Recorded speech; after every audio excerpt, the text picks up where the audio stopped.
qalbii kee baneera. Aguugi sammuu kee irraa tarsaaseera. Harki Waaqayyoo saba kanaaf lolchi. Sodaatiin naannoo gooftaadha jedhe. Beennoo gooftaadha. Yohaannis 6:16 dubbise. Yeroo galgalaa'es bartoonni isaa gara bishaan ciisaa sanaatti gadi bu'an. Erga dukkanaa'ee immoo Yesuus ammallee gara isaanii hin dhufneeyyuu biroo yaabbatanii gara Qifirnaahomitti ce'uudhaaf ka'an. Qilleensi jabaan qilleensofnaan bishaanichi raafame. Kiiloomeetira 5 hamma 6tti bidiruudhaan erga adeemanii Yesuus bishaan gubbaa adeemaa gara bidirichaatti utuu dhiyaatu arganii sodaatan. Yesuus garuu hin sodaatinaa innoo anaa isaaniin jedhe. Isaan gara bidirichaatti isa fudhachuudhaaf barbaadan. Bidirichi garuu achumaan qarqara bishaanichaa iddootti adeemaa turan. Hin ga'ee jira.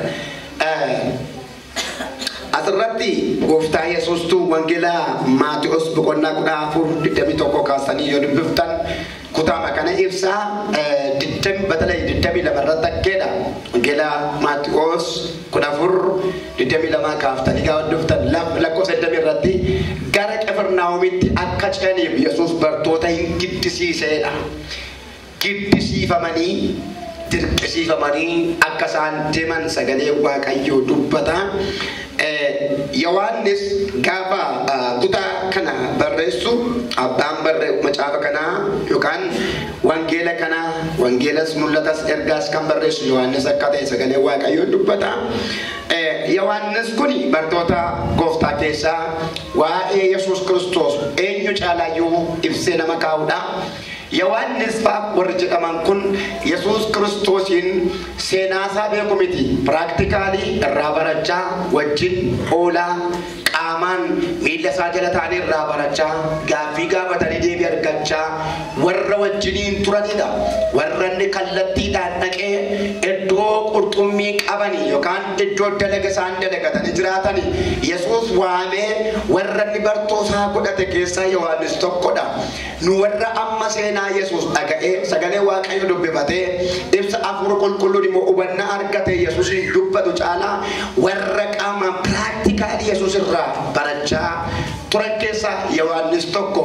Yohaannis bartoota 72 akka waamame isaan keessaa 60 yeroo Yesuus Kiristoos waa'ee mootummaa isaatti dubbatu dhiisan yeroo deebi'an 12 akka turan warra 12 keessaa immoo nama 3 Yohaannis, Phexros, Yaaqoob warra jedhaman keessaa Yohaannis nama akka addaatti ilaalamu Yesuus duratti ture.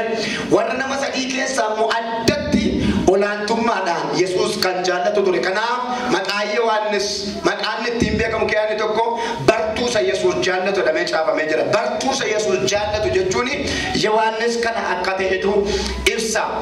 Maaliif yoo jedhame yeroo hundumaadha Yohaannis warra kan caalaa gara bal'inaan jira. Yesuusitti siqeetu irraa baratedha. Warra akka Phexros fa'aa dibamuu ta'an malee amala jarjaruu qabu. Yohaannis garuu amala tasgabbaa'uu qaba. Kanaaf jedha yeroo Yesuus Kiristoos dubbii haala dubbatee isaanii galuu didudha. Akka Yohaannis isaan gaafate isaanii ibsuti Yohaannisitti tuttuqu bartoonni waa'ee Yesuus dubbate keessa barsiisa Yesuus kan isaatti jabaate akka dubbatan gaafataman Yohaannis akka inni kallattiin Yesuus irraa gaafate isaaniin ibsuufiti Yohaannisitti tuttuqu yookaan immoo Yohaannisitti butu. Kanaaf baay'ee nama seenaa Yesuus Kiristoos jireenya Yesuus Kiristoos nama qabu guutummaa guutuutu ture. Kanarraan kan ka'e ari'atamni Yohaannis kun jaallatamuu isaarraan kan ka'e bara Neeroo mootii Roomaa keessa warra akka Phaawulos fa'aa yeroo magaaziidhaan muraman warra akka Bartalimiyoos fa'aa yeroo fayyaatti akka walitti gogaan irraa ba'e Yaaqoob fa'aa yeroo mormi cite Phexros fa'aa gadi gombifamanii yeroo fannifamanii kan Yohaannis garuu jiraatti ittiin taphannaa jedhaniitu zayita danfisaniitu barmeela zayita danfu keessa dhaqanii ka'an maaliif jennaan baay'ee nama addaa waan ta'e baay'ee jaallatamaa waan ta'eef inni akka warra kaanitti dafee du'uun qabu fayyaatti nafsee isaan taphannaadhaan zayita danfaa keessa gaafa buusan mootiin kun gaafa naqee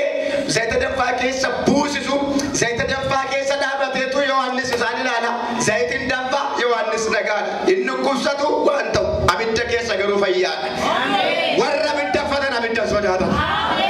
Abidda uffadde abidda sodaadhu dhimee. Abidda arraba, abidda beela, abidda iyyuma, abidda xeeqoo, abidda kishii, abidda xonqola, abidda tibaaraa. In sodaata warra abidda uffatan. Hallelujah. Abiddi Yohaannis irra jiru. Abiddi inni kan Yohaannis irraa abidda kan jira barrasi. Inkubataa iwwutti batannaan nagaan eeganii dadhabanii ituma jedhuu zayita durbicha kattakee gaddanfee gadhumaa dhufe. Zayita isaanii dhume malee Yohaannis nagaadha. Baay'ata isaanii dhume malee ati nagaadha. Dhamaatii isaan dhamaattu dhume malee ati nagaadha. Ilaalanii ta'uu dinnaan egaa akkasittiin ta'uudhaan dhaqaniitu summii yookaan immoo qoricha dafee nama ajjeesuu danda'u onnee kutee ajjeesuu danda'u yeroo namaaf hin laanne bulbulanii obaasan gaafa obaasanidha Yohaannis dhugee nagaadha. Achitti nagaa taanaan asittis nagaadha. Yesuus keenya baalettis boodettis keessattis alattis kaabattis kibbattis tokkicha. Si oolchuudhaan tokkicha. Si gargaaruudhaan tokkicha. Lafti yoo jijjiirame qilleensi yoo jijjiirame lolli yoo jijjiirame inni mo'atu Yesuus tokkicha. Yesuus tokkicha jedhaaka. Gamatti mo'attee gara manatti mo'amtu. Kaleessa mo'attee gara mana akarra mo'amtu. Inni kaleessa isaa innarraa isaa itti fufee isa jedha.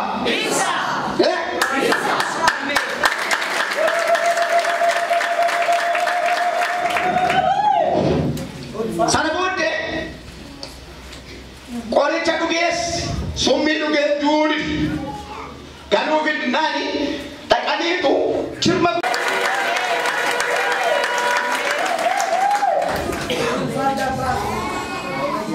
Faarfannaa dastaa yaaddu kee tokko fudha. Ajooro maamiti qalqalloo marate. Ameen ameen. Dura joora malee dura qalqalloo baatamti. Amma sadarkaa qalqalloo hin geenye. Kanaaf iyyuu waa qaba waan ta'eef ajooru. Humna xinnoo qaba waan ta'eef ajooru. Yaali xinnoo qaba waan ta'eef ajooru. Waan fudhatee waan ta'eef namatti waa amanuu qaba waan ta'eef ajooru.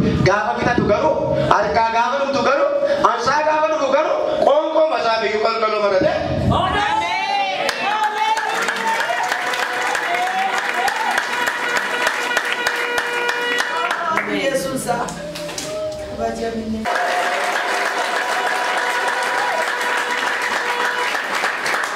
Zayiti kophaa hin dadhabee, summiin hin dadhabee, abidda keessa dhaabanii abidda bobeessinaan abiddi qoraan gubuun hojii isheeti, abiddi didichiti, beeksisa argatte waan ta'eef namichi hin dhaabata, utuma inni gubatu, utuma inni didichuu, abiddi isa dhoksee jira, namichi garuu nagaadha.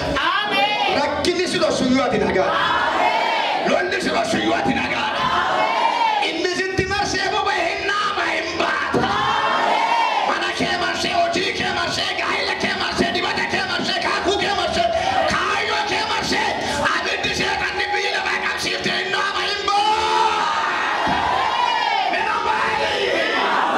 Dabalee arikaa. Hin gubatu abidda nyaatu sirra kaayoo. Yaadin gubadhu dhimee.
Yesuusidha. Abboo jiranno. Jiraadha mee? Kanaafuu isuma jiraadha. Tawala.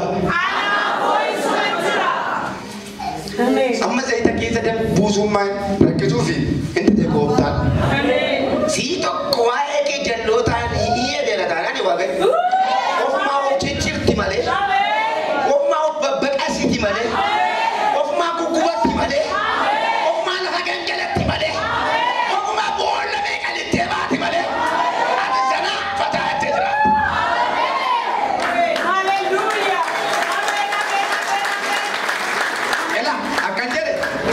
Akkan jedhe yoo isarra ayyama argatan malee rifeensi kee tokkitti dhimbuqa.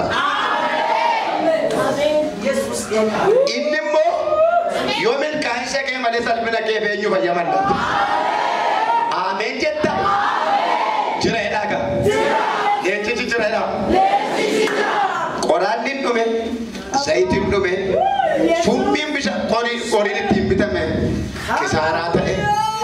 Maal goonaan sa'aatii iddoo bineensi eegamu paarkii bineensota akka 6 kiiloo ambasaa gibbeettan bineensa hamoo yeroo beela isaanii sa'aatii isaanitti beelaanitti dhaqaniitu bananiitti gadhiisan bineensonni yaalii dhufanii fufunfatanii dhiisan sittiin bu'uun wadhan.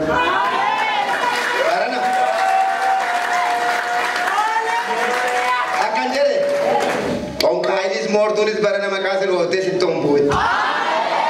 Saya wanti bagudi. Itun jallatin. Jallatte mini. Dirqamamte. Batte. Ayar kita. Amma raja damu te setan ni buuman dandeessu. Ana takka kuasi shedi hitamade. Natti naan neera kabidich.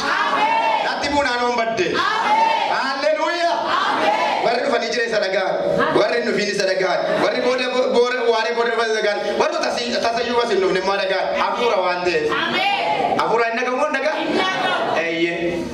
Amma naa tasuma na danda'a. Aaraama jiraatu garuu yaanis godhaniiru waan bibbitaniiru waan jedhaniiru waan dadhabanii madiisan.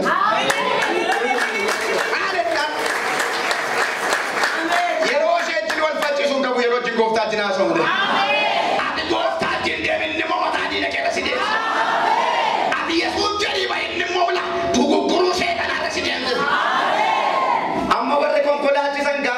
Konkolaataan deemanii agarra sin deemu agarra deemu isaanii argaa jiru.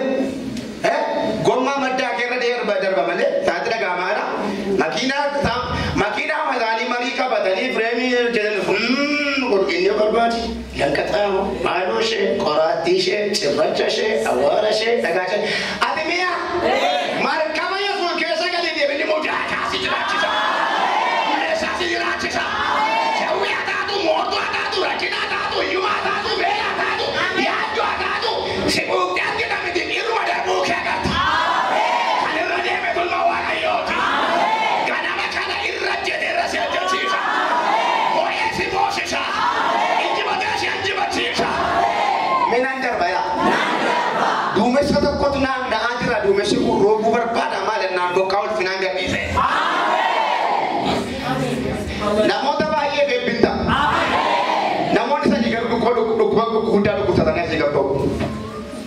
Arganjira binjira maali be natta di beku warre milka maali milka wimbeku warre masadi dukusata maali dukusata wimbeku nama sadi garu warasa to kodake asika di onni sanre di warana martewo itu maali nanana kamaide amen on beku jarsi amen on beku da on beku akazubin amen eko na garra mesi eko na garra dola ada maali eko na garra wow mena koti jina kaya pana paradona meke kona galera dabala cheda dadam nani wango danga bolla lechat ka bisa fumfate dise dumarratti dani gaba wango da wallalan zaida dan fasan kesha isha daban kesa da keo filite dabate wangila lallabu gaba ni jerka goda motonnes gurguddonnes te sorra matan kergaggala maal bodee beektu waaqayyo madirra kiila laba lafa barana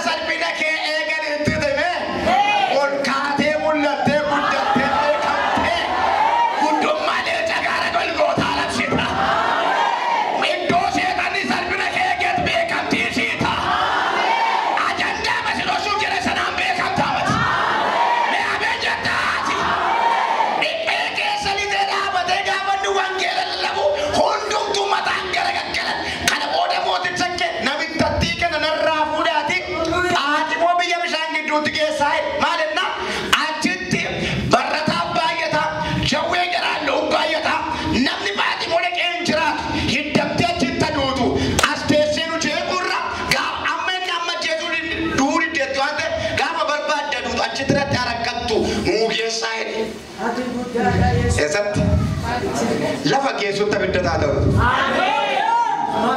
Garjiittis si haa geessan, Gambeellaattis si haa geessan, Finfinneettis si haa geessan, Ameerikaattis si haa geessan. Lafati geessu jira innoo. Dogoggorri seexanaa waan guddaa yaaltannuuf Yesuusin gargar baasuu hin dandeessu. Amma Yesuus kun mataa koo keessa jira, ija koo keessa jira, gurra koo keessa jira, dugda koo keessa jira, harka koo keessa jira. Lafa isaan beektuma seetan. Dhokatee mataa. Haleluuyaa. Sila harka nurraa jirtee miti miila. Dhuguma sitti ma. Ammatu Yesuus miila kee keessa jira jedhame miila kana sitti nan biftu miila sirraa jirtee miti.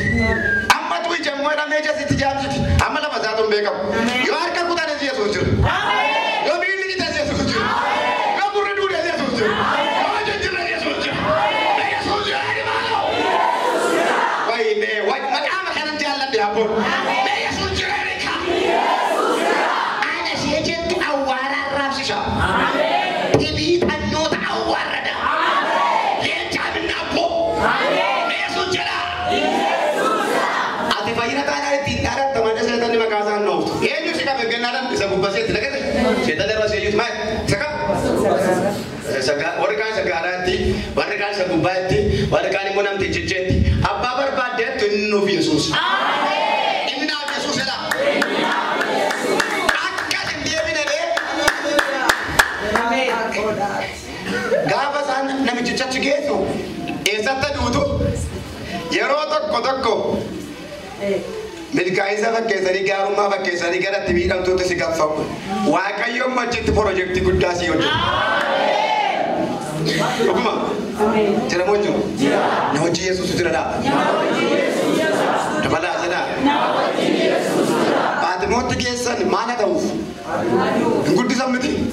Hin milkeessan miti? Haleluuyaa. Haleluuyaa. Takkaasi wajjinan jira Waaqayyo jennaan biyyi lafaa okee duwwaa ishee hawwaata. Ameen jiraata.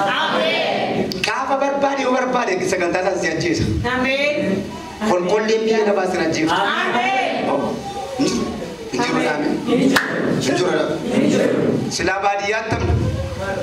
Ati beeloftuu itti dhadhanii takka lapheen keessan baay'ee sun gogeeranii jedhanii aannan itti qoricha dhaqan liin godhee meeloo nuu kennan tureera. Dhugaa suura isaa turre. Dhugi gaara isa eeyyatti immoo nu dabarsu beektu namarraa achi baasanii golattoon nu dabarsanii. Inni nu keessaa immoo firiijiin keenya mambarrisa. Haleluuyaa. Yesuus jira dhaaga. Amma kana barree nu bittu. Soobduun ilaaltu. Ituma ceekiltuun ilaaltu. Ituma nuuroon dinnatiin mataa irraa si booricu. Ati hin jiraatta. Mi'aa isatti uumamaa ati waamame mi'aa nyaatta. Ela sitti jireenya mi'aa kun ta'e nyaata si mi'aa. Injiru yoo jedhame ganama galgala moo jiraa odeessita. Asiin injiru yoo dhufe asiin immoo jiraa tolgala. Achiin injiru lallabame asiin immoo jiraa tolgala. Manni kee harka Waaqayyoon eegama. Beekan koo Waaqayyoon eegamadha. Aduu Yohaannis maaliif barbaadan du'asa gooftaan jaallata. Si jaallate gooftaan itti buftee jiraata. Itti buftee jiraata. Dabalime. Namichi sun akkuma Baatimootti ergitee ofii qaayattee duute asii. Mootiin sun duunaan namichi du'e jedhaniitu Yohaannisiin gara Efesoonitti deebisan. Sana booddee Doomishaayee kan jedhamu taanaa isaa bakka inni immoo barcuma qabatee takka ture ilaalannaan yeroo dhagahu Efesoon keessa wangeela lama yoo deebiftanii fiddanii achuma iddoo isheetti deebisaa maal gochuuf ajjeesuuf inni sun illee bubbuleera inni kun Yohaannis achi geetu torban gahii nama moona wayyo maal naan Doomishaayee hedduudha. Eeyyaduu abaran. Yoo jiraachuu barbaadde narraa of eeggadheedha. Namni sitti bu'ee agartuu jaquutti bu'ee